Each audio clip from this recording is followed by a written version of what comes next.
नमस्कार दोस्तों, स्वागत है आप सभी का स्टडी ऑनलाइन नीरज चैनल में।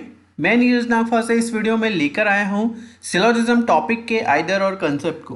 तो गाइस, काफ़ी स्टूडेंट ने मुझसे कहा था सिलोजिज्म के आइदर और पे एक वीडियो ज़रूर बनाइए। तो उन सभी एस्पिरेंट्स और स्टूडेंट्स को ध्यान में रखते हुए मैंने ये वीडियो बनाया है। तो गाइस, जिन्होंने भी आज तक सिलोजिज्म का आइदर और कंसेप्ट नहीं पढ़ा है, या ऐसे स्टूडेंट जो ऑलरेडी आइदर और का कंसेप्ट जानते हैं, उन सब के लिए भी ये बहुत ज़्यादा इंपॉर्टेंट वीडियो होने वाला है। गाइस, याद रखना, सिलोजिज्म के 5 मार्क्स में से 2 से 3 मार्क्स के जो क्वेश्चंस होते हैं वो डेफिनेटली आइदर और के कंसेप्ट पे बनते हैं। और अगर मैं बात करूँ आरआरबीज की, या फिर मैं बात करूँ प्री एग्जाम्स की, ठीक है, तो बैंकिंग के जितने भी प्री एग्जामिनेशंस होते हैं उनमें आइदर और का कंसेप्ट आपको डेफिनेटली देखने को मिलता है। तो गाइस, चलिए स्टार्ट करते हैं हम हमारे आइदर और के कंसेप्ट को कि क्या है आइदर और का कंसेप्ट और किस तरीके से हमें उसे पहचानना है एंड आंसर करना है। चलिए स्टार्ट करते हैं यहाँ पर। तो गाइस, जिनने भी मेरा बेसिक वीडियो अभी तक के नहीं देखा है, मैंने डिस्क्रिप्शन में लिंक दे दिया है, आप लोग वहां से वीडियो ज़रूर देखिए बेसिक का। क्योंकि गाइस, जब तक कि आप बेसिक को कवर नहीं करोगे तो आई गेस यहाँ पर आपको थोड़ी बहुत प्रॉब्लम जाएगी। और जिन्होंने मेरा बेसिक पढ़ा है उनके लिए बहुत ही क्लियरली अंडरस्टैंड होने वाला है यहाँ पर जो भी मैं पढ़ाने वाला हूँ। और गाइस, ये वीडियो आप एक बार देखने के बाद आपको ज़रूरत नहीं पड़ेगी कि आपको दोबारा आइदर और में कोई भी डाउट बचने वाला है, ठीक है। तो यहाँ पर आज आपके सारे डाउट क्लियर होने वाले हैं आइदर और से रिलेटिव। तो गाइज स्टार्ट करते हैं यहाँ पर। तो गाइज, जैसा कि मैंने बताया था आपको बेसिक में कि स्टेटमेंट और कंक्लूजन दो टाइप्स के होते हैं, positive and negative. Positive statement या रिलेशन मैं डिफाइन करता हूँ ऑल और सम से, और नेगेटिव स्टेटमेंट और या फिर मैं बोल सकता हूँ रिलेशन में डिफाइन करता था सम नॉट से। तो गाइज, ये हमारे पास स्टेटमेंट और कंक्लूजन्स होते हैं। अब बात करता हूं कंक्लूजन्स के नेचर की, जिसका हमारे पास बहुत ज़्यादा इंपॉर्टेंस है इस आइदर और के कंसेप्ट के लिए, जिसे हमें समझना बहुत ज़रूरी है। तो गाइज देखिए, पहला जो रूल हमने पढ़ा था उसमें हमने पढ़ा था कि अगर स्टेटमेंट पॉजिटिव है तो जो कंक्लूजन्स हम ट्रू करेंगे या जो कंक्लूजन हम फॉलो करेंगे उनको भी पॉजिटिव नेचर का होना ज़रूरी है। ये हमने बात कही थी कब, जब हमारा रिलेशन नंबर 1 या रूल नंबर 1 की हम बात करते थे। तो अगर हम बात कर रहे हैं कंक्लूजन के नेचर की, तो कंक्लूजन्स के 3 नेचर्स होते हैं गाइस। फर्स्ट, या तो कंक्लूजन आपका डेफिनेट होगा या सर्टेन होगा। दैट मीन्स जो भी आपका स्टेटमेंट है जिसकी अगर हम बात करते हैं तो आप लोगों को पता होना चाहिए कि स्टेटमेंट आपका क्या होता है, 100% आपका डेफिनेट होता है ना। मतलब जो भी स्टेटमेंट में गिवन होता है उसको मैं 100% क्या मानता हूं, एक्यूरेट मानता हूं। सो उसी के अकॉर्डिंगली अगर मैं यहां पर बात करूं तो उसके अकॉर्डिंगली अगर हमारा कोई भी कंक्लूजन हमें प्रूव करता है उस स्टेटमेंट के अकॉर्डिंगली, तो वो क्या कहलाता है, वो 100% ट्रू माना जाता है, या फिर मैं उसे डेफिनेट बोल सकता हूं। बात करते हैं यहां पर पॉसिबिलिटी की। अब पॉसिबिलिटी क्या होती है गाइस, अगर आपका कोई भी रिलेशन आपको गिवन है और उस रिलेशन या फिर उस स्टेटमेंट के अकॉर्डिंगली अगर आपके माइंड में पॉसिबिलिटी क्रिएट हो रही है, या फिर हम बोल सकते हैं, जैसे मैंने सपोज आपको एक छोटा सा एग्जांपल दिया कि दिस इज अ मार्कर, ठीक है, रियल वर्ल्ड का एग्जांपल दे रहा हूं। मैंने आपको स्टेटमेंट में जो बताया है उसके बियॉन्ड आपको कुछ भी नहीं पता होता है। दैट मीन स्टेटमेंट में जितना बताया है हमें सिर्फ 100% उतना ही पता है, उसके बियॉन्ड हमें कुछ नहीं पता। तो अब अगर मैं आपसे इसके कलर की डिमांड करता तो क्या आप इसका कलर मुझे बता पाते? नो, क्योंकि गाइस हमें तो सिर्फ पता है कि ये क्या है, एक मार्कर है, ठीक है, हमें इसके कलर के बारे में यहाँ पर नहीं पता है। तो कलर्स क्या हो जाएंगे गाइस, इसकी पॉसिबिलिटी। कलर्स क्या हो गया, इसकी पॉसिबिलिटी, क्योंकि कलर्स के बारे में हमें नहीं पता है तो कलर्स क्या हो गए, पॉसिबिलिटी। मतलब मैं बोल सकता हूं कि रेड हो सकता है, ब्लू हो सकता है, ग्रीन हो सकता है, ब्लैक हो सकता है, येलो हो सकता है, ब्लू हो सकता है ना। तो कुछ भी हो सकता है, ये सारे के सारे क्या होंगे, इसके पॉसिबिलिटी। तो कलर्स के बारे में हमें नहीं पता तो गाइस सेम जिस भी रिलेशन के अकॉर्डिंगली हमें जिस कंडीशन के बारे में नहीं पता होता है या जिसके बारे में हम नहीं जानते हैं उसको हम किस में कंसीडर करते हैं, उसको हम पॉसिबिलिटी में कंसीडर करते हैं। जैसा कि मैंने आपसे कहा कि अगर आपको कल के बारे में नहीं पता है ना, तो कल बारिश होगी या नहीं होगी क्या आप डिसाइड कर सकते हो? नहीं। तो बारिश हो भी सकती है और नहीं भी हो सकती है। तो ये क्या हो गई, इसकी पॉसिबिलिटी। हमें सिर्फ पता है कि कल क्या है, कल हमारा मंडे है, लेकिन हमें क्या ये पता है कि कल का वेदर क्या होने वाला है? नहीं। तो वेदर क्या हो गई इसकी? पॉसिबिलिटी। पॉसिबिलिटी में वो कुछ भी हो सकता है, कल बारिश हो भी सकती है, नहीं भी हो सकती है। तो ये चीज आपको क्लियर हो गया है। अब डेफिनेट रॉन्ग क्या होता है गाइस? जो आपके स्टेटमेंट को या जो आपके रिलेशन को अपोज कर दे, है ना, मतलब जो ऐसी पॉसिबिलिटी जो हो ही नहीं सकती। जैसा कि अगर मुझे पता है कल क्या है? मंडे, मैंने आपको स्टेटमेंट दिया कि tomorrow is a Monday, but अगर कोई मुझसे बोले कि कल क्या है? ट्यूसडे है, या कल क्या है? संडे है, तो क्या ये पॉसिबल है? नहीं, क्योंकि हमें तो डेफिनेटली पता है कल क्या है? मंडे। तो ये चीज मेरी क्या हो जाएगी? Definite wrong. मतलब जो मेरे स्टेटमेंट को अपोज करता है, जो मेरे स्टेटमेंट को रॉन्ग प्रूफ करता है, वो क्या होता है? Definite wrong. और याद रखना गाइस, पॉसिबिलिटी को हमें इसलिए पढ़ना बहुत जरूरी है क्योंकि पॉसिबिलिटी का रोल आइदर और के लिए बहुत ज्यादा इंपॉर्टेंट होने वाला है, ठीक है। और हमेशा याद रखना, जो भी पॉसिबिलिटी अगर हम सर्च करते हैं सिलॉजिज्म के कंसेप्ट के अकॉर्डिंगली, तो वो पॉसिबिलिटी हमेशा ड्रॉ हो सकती है। तो आप अगर उस पॉसिबिलिटी को ड्रॉ कर पा रहे हो और साथ ही साथ आप अपने स्टेटमेंट को भी 100% ट्रू मान पा रहे हो, दैट मीन्स वो आपकी प्रॉपर पॉसिबिलिटी है, एग्जिस्ट करती है। और अगर ऐसा नहीं हो पा रहा है, दैट मीन्स वो आपका कौन सा केस होगा? डेफिनेट रॉन्ग का। तो आई होप गाइज ये बेसिक कंसेप्ट आपको क्लियर हो गए होंगे। इसको मैंने बेसिक के पार्ट 1 में भी बहुत अच्छे से समझाया है। आप ज्यादा अच्छे से समझने के लिए डिस्क्रिप्शन में लिंक मैंने दे दिया है, वहां से उसे जरूर देखिएगा। चलो, तो सिमिलरली हम बात करते हैं, जैसा कि स्टेटमेंट अगर नेगेटिव होता है तो हमें पता है नेगेटिव स्टेटमेंट के लिए ट्रू करने के लिए कंक्लूजन्स कौन से होने चाहिए? नेगेटिव नेचर के होने चाहिए। अब बात करते हैं रूल ऑफ द आइदर और। तो आइदर और का रूल हमें क्या बताता है गाइस? पहली चीज तो देखो, हमारे पास गाइस क्या होगा? हमारे पास स्टेटमेंट गिवन होगा, मतलब स्टेटमेंट में किसी दो एंटिटी के बीच में रिलेशन गिवन होगा, और वो रिलेशन पॉजिटिव नेगेटिव कुछ भी हो सकता है, बट उसके अकॉर्डिंगली हमारे पास क्या होंगे? दो कंक्लूजन्स होंगे, ठीक है। तो दो कंक्लूजन्स में ही हमेशा आइदर और लगाया जा सकता है। आइदर और लगाने के लिए हमेशा कितने कंक्लूजन्स की जरूरत पड़ती है? हमेशा दो कंक्लूजन्स की यहां पर हमें जरूरत पड़ेगी। तो आइदर और कंडीशन का जो पहला रूल है वो हमें क्या बताता है? दोनों ही कंक्लूजन इंडिविजुअली क्या होने चाहिए? फॉल्स होने चाहिए या इंडिविजुअली रॉन्ग होना चाहिए with the nature of possibility. Most important thing ये है गाइस जो आपको समझना है, मतलब दोनों इंडिविजुअली तो रॉन्ग होने चाहिए, बट किस नेचर से रॉन्ग होने चाहिए? दोनों पॉसिबिलिटी के नेचर से रॉन्ग होना चाहिए, मतलब दोनों डाउटफुल केस में होने चाहिए, ठीक है। तभी मैं बोल सकता हूं कि यहां पर आइदर और के रूल को मैं अप्लाई कर पाऊंगा। सेकेंड रूल हमें क्या बताता है गाइस? जब दोनों ही इंडिविजुअली फॉल्स हो जाएंगे तो हम चेक करेंगे क्या दोनों में सेम एंटिटी है, या मैं बोल सकता हूं दोनों में सब्जेक्ट और ऑब्जेक्ट या प्रेडिकेट या कैरेक्टर सेम है। और गाइज ऑर्डर मैटर नहीं करता है, ठीक है। अगर आप राम श्याम की बात करो या श्याम राम की बात करो तो ऑर्डर मैटर नहीं करेगा। वो चीज भी मैं आपको क्लियरली बता दूंगा, क्योंकि अगर आपने यहां पर पॉसिबिलिटी को यहां पर और डेफिनेट रॉन्ग को अगर आपने अंडरस्टैंड करना सीखा है तो आपको कभी भी जरूरत नहीं पड़ेगी कि ऑर्डर मैटर करता है या नहीं। थर्ड और the most important rule again, अगर आपका एक कंक्लूजन पॉजिटिव है तो सेकेंड वन नेगेटिव होना चाहिए, और अगर एक नेगेटिव है तो आपका सेकेंड वन पॉजिटिव होना चाहिए, और वाइस वर्सा। तो बात आपको समझ में आ गई है। दोनों इंडिविजुअली रॉन्ग होने चाहिए, दोनों पॉसिबिलिटी नेचर के होने चाहिए, दोनों में कैरेक्टर सेम होना चाहिए। अगर ए भी ऊपर यूज हुआ है तो नीचे भी ए भी हो सकता है या बी हो सकता है ना। मतलब दोनों में सब्जेक्ट एंड ऑब्जेक्ट सेम होने चाहिए, है ना। और बात करते हैं, अगर एक पॉजिटिव है तो एक नेगेटिव होना चाहिए, और अगर एक नेगेटिव है तो दूसरा पॉजिटिव होना बहुत ज्यादा जरूरी है। Got it? तो ये 3 रूल्स अगर अप्लाई होते हैं तो हम क्या कह सकते हैं कि इन दो कंक्लूजन में क्या फॉलो हो रहा है? आइदर और रूल फॉलो हो रहा है, ठीक है। चलो, तो मूव करते हैं। अब यहां पर देखते हैं हम हमारे कॉम्प्लीमेंट्री कंक्लूजन्स की, जो कि पॉजिटिव और नेगेटिव के बेसिस पे हमने डिफाइन किए। तो क्या होता है कॉम्प्लीमेंट्री कंक्लूजन? जब हम पॉजिटिव नेगेटिव के कॉम्बिनेशन को देखते हैं तो वो हमारा कॉम्प्लीमेंट्री कंक्लूजन कहलाता है। जैसे सम के साथ सम नॉट का कॉम्बिनेशन मिलेगा तो ये हमारा कॉम्प्लीमेंट्री कंक्लूजन हो जाएगा। और गाइस सबसे ज्यादा डाउटफुल अगर केस है तो ये यही है, क्योंकि बहुत सारे लोगों को लगता है कि ये नीदर वन नॉट टू का केस है, but guys this is the either और केस। तो आपने अगर कोई और भी वीडियो देखे होंगे तो मैं इसे प्रूफ करके आपको दिखाऊंगा कि क्यों ये आइदर और होता है। और बिल्कुल कभी भी कंफ्यूज नहीं होना है कि इसे आइदर और की जगह आप नाइदर नॉर लगा के आ जाएं, ठीक है।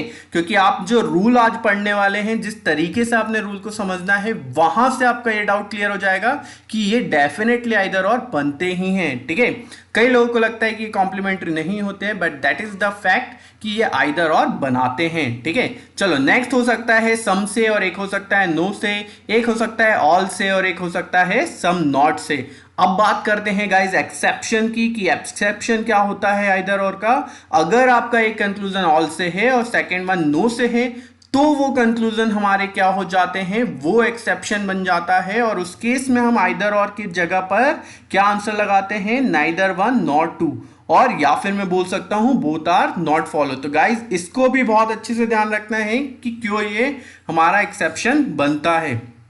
चलो मूव करते हैं और अब क्वेश्चन से समझेंगे कि किस तरीके से रिलेशंस में आइदर और हमें मिलने वाला है। रूल्स हमने यहां पर देख लिए हैं, अब सिर्फ हमें डायरेक्टली क्वेश्चंस यहां पर सॉल्व करना है। चलो पहला स्टेटमेंट यहां पर दिया है और मैंने हर रिलेशन के लिए यहां पर आइदर और को समझाया है। गाइज यहां पर मैंने 2 के पेयर्स में आइदर और रखा है, तो आप इन पेयर्स को कंबाइन मत करना, इन पेयर्स को सिंगल हैंडेड रहने दो। जैसे ये फर्स्ट पेयर है, ये सेकंड पेयर है और ये थर्ड पेयर, तो हम देखेंगे कि किस पेयर में आइदर और एग्जैक्टली हमें मिलने वाला है। तो बात करते हैं, ऑल ए आर बी हमें दिया है, तो all A are B that means ये पॉजिटिव रिलेशन है। अब इसमें आइदर और कैसे मिलेगा, तो गाइज हमें पता है ऑल ए आर बी में हमें पता है कि जो ऑल ए हमें गिवन है वो हमारा ट्रू होता है, और सम के दोनों ही रिलेशन यहां पर क्या होते थे, ऑल में ट्रू होते थे। अब पहला कंक्लूजन दिया है some B are not A. तो गाइज इस पार्ट के बारे में हमें नहीं पता है, तो जिस पार्ट के बारे में हमें नहीं पता होता है उसको हम किस में कंसीडर करते हैं, पॉसिबिलिटी में, और पॉसिबिलिटी को हम हमेशा क्या करते हैं, फॉल्स करते हैं। दैट मीन्स पहला कंक्लूजन यहां पर क्या हो जाएगा, फॉल्स हो जाएगा। सेकंड है ऑल बी आर ए, हमें तो सिर्फ बी के किस पार्ट के बारे में पता है, हमें बी के इस सम पार्ट के बारे में पता है जो कि क्या है, ए है। दैट मीन्स ये भी मेरा केस क्या हो गया, पॉसिबिलिटी, और ये दोनों फॉल्स। अब देखो इंडिविजुअली दोनों फॉल्स, और दोनों का रीजन क्या हो रहा है, पॉसिबिलिटी, और दोनों में कैरेक्टर क्या है, सेम है। और अब चेक करते हैं, एक नेगेटिव और एक क्या है, पॉजिटिव। दैट मीन्स पहले पेयर में मुझे क्या मिल जाएगा, ईदर और का कंसेप्ट मिल जाएगा। Got it. ये हमारे तीनों रूल को फॉलो कर रहा है, दैट मीन्स ये क्या होगा, आइदर और होगा। अब सेकंड वाले को अगर हम देखते हैं, हमारे पास ऑल का है, दैट मीन्स ये पॉजिटिव स्टेटमेंट है, तो नेगेटिव तो यहां पर क्या होगा, फॉल्स ही होगा। और ये कैसा फॉल्स होगा, ये डेफिनेट रॉन्ग होगा गाइस, क्योंकि नो ए आर बी बोला है और ऑल में नो का केस क्या होता है, डेफिनेट रॉन्ग होता है। अब गाइस जैसे यहां डेफिनेट रॉन्ग मिल गया, हमें पता चल गया कि यहां इधर और पॉसिबल ही नहीं होगा। बट आगे चेक करते हैं, तो सम ए आर बी दिया है और ऑल में सम क्या होता है, हमेशा ट्रू होता है। इसे मैं या तो सर्टेन बोल सकता हूं या डेफिनेट, तो यहां इधर और नहीं लगेगा क्योंकि एक फॉल्स है और एक ट्रू है। नेक्स्ट हम देखते हैं सम ए आर नॉट बी। तो गाइज हमारे पास पता है ऑल ए आर बी है, तो ऑल ए आर बी में भी सम ए आर नॉट बी क्या होता है, डेफिनेट रॉन्ग का केस होता है। दैट मीन्स ये भी फॉल्स। और नेक्स्ट वाला कंक्लूजन सम से दिया है, दैट मीन्स ये क्या होगा, ट्रू, क्योंकि ऑल में सम हमेशा क्या होता है, ट्रू होता है। तो हम बोल सकते हैं यहां पर सिर्फ आइदर और कहां लगेगा, आइदर और मेरा पहले ही पेयर में लगेगा, क्योंकि यहीं पर हमें क्या मिल रहे हैं, दोनों इंडिविजुअली रॉन्ग मिल रहे हैं और दोनों का रीजन क्या है, पॉसिबिलिटी, और एक हमारा नेगेटिव है और एक पॉजिटिव है। तो यहां पर आइदर और लगेगा और बाकी में आइदर और नहीं लगेगा। Got it. चलो मूव करते हैं नेक्स्ट कंक्लूजन पे। नेक्स्ट रिलेशन होता है सम से, और सम के रिलेशन में कैसे आइदर और लगेगा उसे बहुत अच्छे से जानना है यहां पर, क्योंकि सबसे ज्यादा मिस्टेक लोगों को यहीं पर होती है, सम के पेयर में कैसे आइदर और लगता है। बात करते हैं, यहां पर सम ए आर बी दिया हुआ है और सम ए आर बी का रिलेशन हमें पता है, तो सम में सिर्फ हम किसको ट्रू करते थे गाइस, सम में सिर्फ सम वाले ही रिलेशन क्या होते हैं, ट्रू होते हैं, बाकी सारे क्या होते हैं, फॉल्स। तो अब बात करते हैं सम में सम नॉट क्या होता है गाइस, पॉसिबल कंक्लूजन होता है। दैट मींस पॉसिबिलिटी के कारण ये क्या होगा, फॉल्स होगा। Next all B are A, ये भी पॉसिबल कंक्लूजन है, मतलब ये भी क्या होगा गाइस, ये भी फॉल्स होगा। तो अब गाइस हम क्लियरली यहां देख पा रहे हैं कि some B are not A false हो गया, ऑल बी आर ए भी क्या हो गया, फॉल्स हो गया। तो गाइस यहां पर आप क्लियरली देख पा रहे हो दोनों फॉल्स इंडिविजुअली, और दोनों का रीजन हमें क्या दिख रहा है, पॉसिबिलिटी। और हमने चेक किया दोनों में कैरेक्टर सेम, एक नेगेटिव एक पॉजिटिव, मतलब पहला कंक्लूजन यहां पर क्या दिखा रहा है हमें, आइदर और दिखा रहा है, क्योंकि आइदर और के सारे रूल को एक्सेप्ट कर रहा है। नेक्स्ट पे आते हैं, यहां पर हमें नो एआर भी दिया है और सम में नो हमेशा क्या होता है, डेफिनेट रॉन्ग का केस होता है, मतलब ये कभी भी पॉसिबल हो ही नहीं सकता। सो ये यहां पर फॉल्स हो गया है। और ऑल भी हमें, ऑल क्या होती है, पॉसिबिलिटी होती है। अब गाइस देखो यहां पर क्यों ऑल और नो एक्सेप्शन होते हैं, उसका रीजन आपको दिख रहा होगा, क्योंकि एक कंडीशन आपकी डेफिनेट रॉन्ग बनती है और एक पॉसिबिलिटी में रह जाती है। दैट मींस ऑल और नो कभी भी आपके साथ में नहीं आ सकते, क्योंकि एक आपका पॉसिबिलिटी बनाता है और एक आपका डेफिनेट रॉन्ग बनाता है। दैट्स वाई यहां पर क्या लगाएंगे हम, नीदर वन नॉर टू का केस, क्योंकि यहां पर आइदर और नहीं लगता है। नेक्स्ट आते हैं some B are not A, तो some A are not B, sorry, तो ये क्या होगा, फॉल्स होगा। रीजन क्या होगी, पॉसिबिलिटी, क्योंकि सम में सम नॉट क्या होता है, फॉल्स होता है। और ये सम क्या हो जाएगा, ट्रू, तो यहां भी आइदर और नहीं लग पाएगा, यहां पर क्या हो गया है, सेकंड फॉलो। क्लियर। तो अब गाइस देखो यहां पर आप लोग को एक चीज और मैं क्लियर कर देता हूं। सपोज थोड़ी देर के लिए हम यहां पर सोचते हैं कि कोई एक कंक्लूजन और होता, मैंने यहां पर सपोज एक कंक्लूजन बना दिया है सी।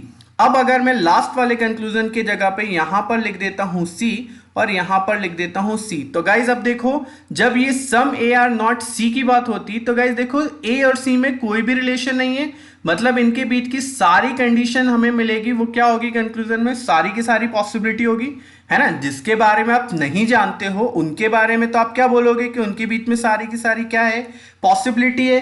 तो ऐसे केसेस में अब हम क्या देखेंगे कि पहला कंक्लूजन भी फॉल्स है, रीजन क्या है, पॉसिबिलिटी, सेकंड कंक्लूजन भी फॉल्स है, रीजन क्या है, पॉसिबिलिटी। और जब पॉसिबिलिटी हमें दोनों साइड मिल रही है और दोनों फॉल्स है, दोनों में कैरेक्टर सेम मिल रहे हैं, ऑर्डर मैटर नहीं करता है, तो इस केस में भी क्या लग जाता, फिर आइदर और लग जाता। तो गाइस इसीलिए याद रखना कि सम और सम नॉट में भी आइदर और लगता है। बस आपको क्या देखना है कि उन दोनों एंटिटीज के बीच में अगर रिलेशन हमें नहीं मिल रहा है तो आइदर और डेफिनेटली लगेगा। तो गाइस कभी कंफ्यूज नहीं होना, कई लोगों को लगता है कि ये नीदर नॉर बनाता है, जो कि सरासर गलत है। ठीक है, चलो मूव करते हैं नेक्स्ट कंडीशन पे। अब देखो नो की बात करते हैं गाइस, तो आप लोगों को मैंने एक चीज सिखाई थी, जिसने भी मेरा बेसिक देखा है, बेसिक का वीडियो, उनको पता है कि ए और बी अगर नो का रिलेशन बताते हैं और नो में कभी भी कोई भी हमारे पास पॉसिबल केस जनरेट ही नहीं होता है। नो में या तो आपका डेफिनेट रॉन्ग जनरेट होगा या फिर आपकी सर्टेनिटी जनरेट होती है, मतलब जितने नेगेटिव केस होते हैं वो आपके सर्टेन होते हैं और जितने पॉजिटिव केस होते हैं वो आपके डेफिनेट रॉन्ग होते हैं। अब देखो some B are not A क्या होगा, ट्रू होगा, ये सर्टेन हो गया, ये क्या हो गया, डेफिनेट रॉन्ग हो गया, तो आइदर और नहीं लग सकता। यहां पर वन फॉलो हो गया। फिर यहां देखो ये नो ए आर बी है, ये भी आपका क्या हो गया, सर्टेन हो गया या डेफिनेट हो गया, और ये आपका डेफिनेट रॉन्ग हो गया, मतलब यहां पे भी क्या होगा, वन फॉलो। फिर यहां पर देखो ये भी ट्रू और ये क्या हो जाएगा, डेफिनेट रॉन्ग, तो ये आपका सर्टेन, तो यहां भी वन फॉलो। तो आप देख सकते हो कि कभी भी आपका जिनके बीच में नो का रिलेशन होते हैं, क्योंकि उनके बीच में कोई पॉसिबिलिटी नहीं जनरेट हो सकती, है ना, जिनके बीच में नो का रिलेशन है उनके बीच में कभी कोई पॉसिबिलिटी जनरेट नहीं हो सकती। इसलिए याद रखना जिनके बीच में नो का रिलेशन बन रहा है उनके बीच में कभी भी आइदर और क्रिएट नहीं होता है। ये चीज आप बहुत अच्छे से याद रखना गाइस, कभी भी गड़बड़ करने की जरूरत नहीं है, डायरेक्ट हम आंसर दे सकते हैं बिना डायग्राम के भी। ठीक है, चलो मूव करते हैं और देखते हैं हमारा लास्ट यहां पर relation some A are not B का, और इसके अकॉर्डिंगली कौन कौन आइदर और बनाता है ये हम देखते हैं। तो some A are not B हमारा कुछ इस तरीके से बनता है। तो हमने यहां पर देखा कि सम ए आर नॉट बी में सिर्फ यही ट्रू होगा, अगर ये रिलेशन एज इट इज मुझे स्टेटमेंट में कंक्लूजन में दिखेगा तो ही चीजें ट्रू होगी, अदरवाइज सारा का सारा फॉल्स होगा। और जिसको मैंने सम नॉट बनाया है, मतलब ऑल ए में कभी नहीं बना सकता, वो डेफिनेट रॉन्ग होता है। बस यही दो चीज पड़ी थी और बाकी सारे रिलेशन हमारे क्या होते हैं, पॉसिबल होते हैं। तो पहला है some B are not A, तो ये फॉल्स है, रीजन क्या होगी इसकी, possibility. All B are A, ये भी फॉल्स है, रीजन क्या होगी, पॉसिबिलिटी। मतलब यहां पर क्या बनेगा गाइस, दोनों false, reason possibility, character same, एक नेगेटिव और एक positive, complementary to each other, तो ये क्या बनाएंगे, आइदर और का केस बनाएंगे। तो पहला पेयर यहां पर क्लियरली हमें आइदर और बनाता हुआ दिख रहा है। नेक्स्ट यहां पर no B are A, again false, reason क्या है, possibility. All A are B, तो ये क्या हो गया गाइस, डेफिनेट रॉन्ग। अब देखो आप बोल सकते हो वापस नो और ऑल क्या हो गया, देखो कभी भी कॉम्प्लीमेंट नहीं कर पाते हैं क्योंकि एक डेफिनेट रॉन्ग बन जाता है और एक क्या बन जाता है, पॉसिबल बन जाता है। तो ये केस क्या बनते हैं, ये केस हमारा हमेशा नीदर नॉर का बनेगा, ये चीज हमेशा याद रखना। तो ऑल और नो एक्सेप्शन होते हैं तो हमेशा नीदर नॉर में ही आंसर आएगा। बात करते हैं सम ए आर नॉट बी की, तो देखो जो हमें दिया होता है वो हमेशा ट्रू होता है और ऑल बी आर ए हमारा फॉल्स होगा, रीजन पॉसिबिलिटी। तो यहां पर क्या होगा, ओनली वन फॉलो हमारा आंसर होगा। नेक्स्ट है सम बी आर ए, ये क्या होगा, फॉल्स होगा, रीजन क्या है, पॉसिबिलिटी, क्योंकि सम नॉट में सम क्या होता है, पॉसिबल होता है। नो ए आर बी भी क्या होगा मेरा, पॉसिबल होगा, क्योंकि सम नॉट में नो की क्या होती है, पॉसिबिलिटी होती है। और क्यों होती है, रीजन देखो, अगर मैंने यहां पर ए नो बनाया होता, नो ए आर बी बनाया होता, तो देखो ये इसके अंदर इंक्लूडेड है ना, सम ए आर नॉट बी, तो मैं बोल सकता हूं ये क्या है, मेरी पॉसिबिलिटी। अब देखो दोनों फॉल्स हो गए, रीजन क्या है, पॉसिबिलिटी दोनों के इंडिविजुअली फॉल्स होने का, कैरेक्टर दोनों में सेम है, ऑर्डर मैटर नहीं करता है, सम और नो क्या बनाते हैं, कॉम्प्लीमेंट्री टू ईच अदर। तो लास्ट कंक्लूजन में भी यहां पर क्या बन जाएगा, आइदर और का पेयर मिल जाएगा। तो गाइज आपको आई होप चीजें क्लियर हो गई होगी। स्टार्टिंग के दो में इंडिविजुअली रॉन्ग थे और दोनों के रॉन्ग होने का रीजन पॉसिबिलिटी था, दोनों में कैरेक्टर सेम थे, तो यहां पर हमने आइदर और क्रिएट कर लिया क्योंकि सारे रूल फॉलो हो रहे हैं। नो का केस यहां पर था, तो नो का केस हमें यहां पर पता है पॉसिबिलिटी बनाता है, but all A are B यहां पर क्या बनाएगा, डेफिनेट रॉन्ग, क्योंकि मैंने आपको सिखाया है जो सम नॉट बनाता है वो कभी भी ऑल में प्रूफ नहीं किया जा सकता है। और देखो पॉसिबिलिटी और डेफिनेट रॉन्ग दोनों साथ में मिल गई, दैट मीन्स हम बोल सकते हैं ऑल और नो एक्सेप्शन। तो ये केस क्या है, नीदर वन नॉट टू का, ठीक है, तो ये हमारा नीदर वन नॉट टू बन गया। और नेक्स्ट हमारा था सम ए आर नॉट बी, जो कि डेफिनेटली यहाँ ट्रू हो गया और ये हमारा पॉसिबिलिटी के फॉल्स, तो यहाँ पर क्या होएगा, ओनली वन फॉलो। और लास्ट वाले में भी इंडिविजुअली दोनों फॉल्स और रीजन पॉसिबिलिटी, और यहाँ पर एक पॉजिटिव है और एक नेगेटिव है, ऑर्डर मैटर नहीं करता है गाइस, तो ये भी क्या बनाएगा, ईदर और का केस बनाएगा। Got it. तो आई होप गाइज आज आपके आइदर और के सारे यहां पर डाउट्स क्लियर हो गए होंगे, जिन्होंने ऑलरेडी पढ़ा है उनके भी और जिन्होंने आज तक के नहीं पढ़ा था उनके भी डाउट्स यहां पर क्लियर हो चुके होंगे। और आई होप अब आपको कभी भी कोई गड़बड़ नहीं होने वाली है और आप लोग के 5 में 5 मार्क्स यहां पर जरूर आएंगे। तो गाइज जिसने भी अभी तक के मेरे चैनल स्टडी ऑनलाइन नीरज को सब्सक्राइब नहीं किया है, फॉर द लेटेस्ट अपडेट इसे सब्सक्राइब जरूर कीजिए। और इस वीडियोस की या और भी अदर वीडियोस की पीडीएफ के लिए आप मुझे मेरे सोशल मीडिया नेटवर्क पे मुझे कांटेक्ट कर सकते हैं। मेरा नाम है नीरज नागपासे, जिसको आप सर्च कर पाओगे मैसेंजर, फेसबुक, व्हाट्सएप, इन सब पे आप मुझे ढूंढ लीजिए, आपको मैं मिल जाऊंगा। आप टेलीग्राम में भी, टेलीग्राम लिंक के आगे नीरज नागपासे लिखेंगे, नीरज नागपासे 06 आप लिखेंगे तो आपको मेरी लिंक मिल जाएगी और वहां से भी आप मेरी पीडीएफ डाउनलोड कर सकते हैं। तो गाइस इसी के साथ आज का वीडियो यहीं पर मैं फिनिश करता हूं और इसी तरीके से आपके लिए और इंपॉर्टेंट वीडियो में लेकर आते रहूंगा। So thank you so much guys, take care, bye bye, धन्यवाद।